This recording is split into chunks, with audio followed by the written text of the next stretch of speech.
When the forest falls, the flooding crisis, the destruction occurring in Wedda Bay isn't limited to its waters. Above sea level, the silent catastrophe unfolds with each falling tree. Indonesia's tropical rainforests serve as natural flood prevention systems. Their dense root networks and vegetation absorbing rainfall that would otherwise rush down hillsides. But in Wedda Bay, this crucial environmental shield, once impenetrable after centuries of growth, lies shattered by industrial expansion.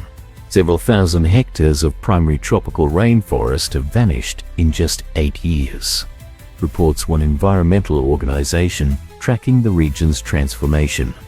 Entire hillsides stand stripped bare to make way for mining infrastructure. In Liliba village, a middle-aged fisherman recounts watching helplessly as waters surged down a recently cleared hillside during a storm. The water came like a brown wave, he says. Without trees to slow it, the rain simply gathered force as it traveled downhill, bringing mud and debris straight into our homes. Evidence of these floods marks the community everywhere. Mudlines streak walls at knee-height inside homes, showing where floodwaters invaded during recent downpours. In one modest wooden house, a family displays water-damaged photographs and a child's schoolbooks dried in the sun, their pages warped and stained brown. Before the forest was cut, we might see flooding once every few years, explains a village elder. Now, it happens with every significant rainfall. We no longer wonder if our homes will flood during rainy season, but how high the water will rise. This environmental damage is transformed into a public health crisis. Children develop painful rashes and infections from contaminated floodwaters carrying sediment from mining areas. Food security faces equal danger as agricultural plots lie buried under layers of mining runoff and eroded soil. One farmer gestures at his ruined field. "The floods bring heavy mud that suffocates my plants," he explains. "My family now depends on purchased food, forcing me to work longer hours to afford what we once grew ourselves."